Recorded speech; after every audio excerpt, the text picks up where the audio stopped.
السلام علیکم ورحمۃ اللہ وبرکاتہ۔ پیارے بھائیوں بہنوں بزرگوں، اللہ تعالیٰ کے فضل و کرم سے ہم نے رمضان المبارک کا ایک خوبصورت موقع جو اللہ نے ہمیں دیا تھا وہ نیکیوں میں گزارا، اور اللہ نے توفیق دی، اور اللہ نے ایک اور نعمت ہمیں عید کی صورت میں، شوال کی صورت میں دی۔ میری طرف سے تمام بہنوں بھائیوں سب کو، بزرگوں کو، چھوٹوں کو دل سے عید مبارک۔ اس موقع پر اللہ کے رسول صلی اللہ علیہ وسلم کی ایک حدیث مبارکہ اور اس کی فضیلت آپ کو بتاتا ہوں۔ حضرت ایوب انصاری رضی اللہ تعالیٰ فرماتے ہیں کہ نبی اکرم صلی اللہ علیہ وسلم نے فرمایا کہ رمضان المبارک کے روزے جس نے رکھے اور پھر اس کے بعد شوال کے 6 روزے رکھے تو اس کو اللہ پورے سال کے روزوں کے برابر اجر نصیب کرے گا۔ اس حدیث مبارکہ کو سائنسی نے تقریباً تمام کتب میں ذکر کیا گیا ہے۔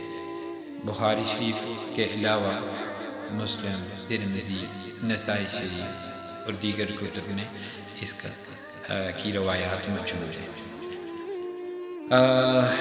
بہت ہی آسان اللہ نے جو ہے ایک پیکج ہمارے لیے رکھا، اور اللہ نے ایک تحفہ دیا عید کے موقع پر، اور وہ 6 روزوں کا تھا، اور یہ روزے رکھ کے انسان پورے سال کے روزوں کے برابر اجر لے لیتا ہے، یعنی 365 دنوں کے روزوں کے برابر اجر۔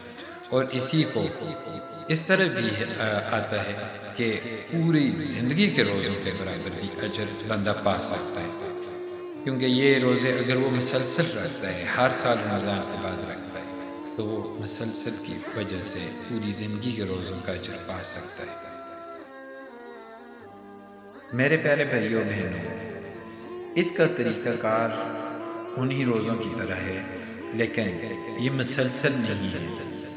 روزہ انسان کو پاک صاف کر دیتا ہے، اس کو روحانی تسکین دیتا ہے، اس کو بہت سے گناہوں سے بچا لیتا ہے، اس کو نمازوں کا پابند بنا لیتا ہے، اس کو نیکیوں کا پابند بنا لیتا ہے۔ عید کے دن یہ روزہ نہیں رکھا جا سکتا، شوال، یکم شوال کو، اس کے بعد کسی بھی وقت یہ روزے شروع کیے جا سکتے ہیں، مسلسل بھی رکھے جا سکتے ہیں، اور الگ الگ بھی۔ اللہ نے یہ موقع ہمیں دیا، اس سے بھرپور فائدہ اٹھائیں۔ اللہ ہمیں عمل کی توفیق عطا فرمائے، آمین۔